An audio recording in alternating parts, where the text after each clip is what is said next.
Hello guys, welcome back to In 5 Minutes. In this presentation we are going to see the hexadecimal arithmetic 16's complement method.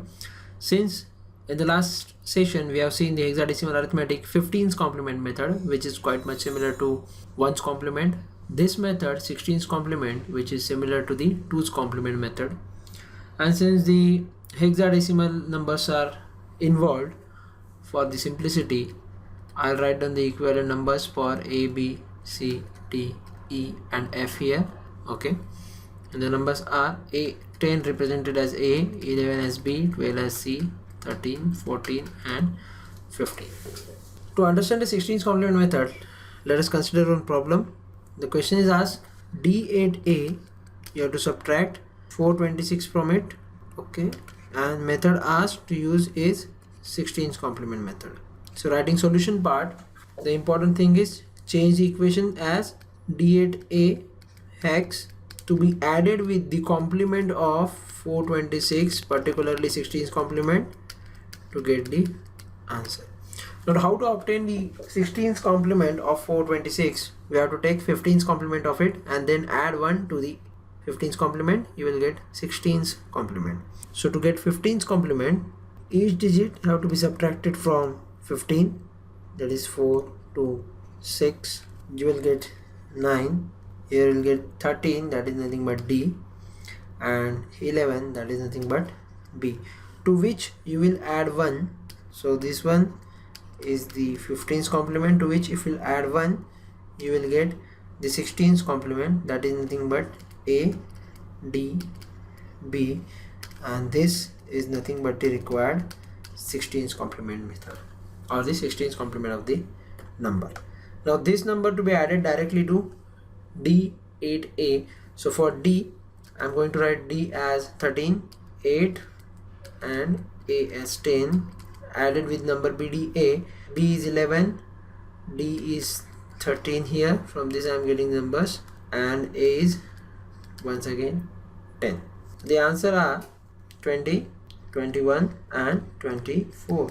We know that 20 is not a valid BCD, so what I will do, 20 minus 16 carry to be forwarded here, this will become 22. 22 minus 16, again 1 carry will be here, and here 25 minus 16, 1 carry will be here. So the final answer is like 20 minus 16, it is 4, 22 minus 16, it is 6, and finally 9 and 1 extra carry as it is.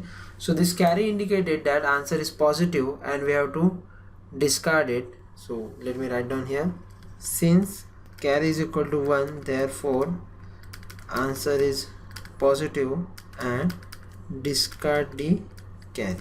So this is the final, and the final answer is, therefore answer is equal to 964 hexa, which is positive. But what will happen if you will reverse the numbers? That is nothing but, if I'll ask you to subtract D8A from 426, what will be the answer? And once again I'm going to ask you to use the method 16's complement.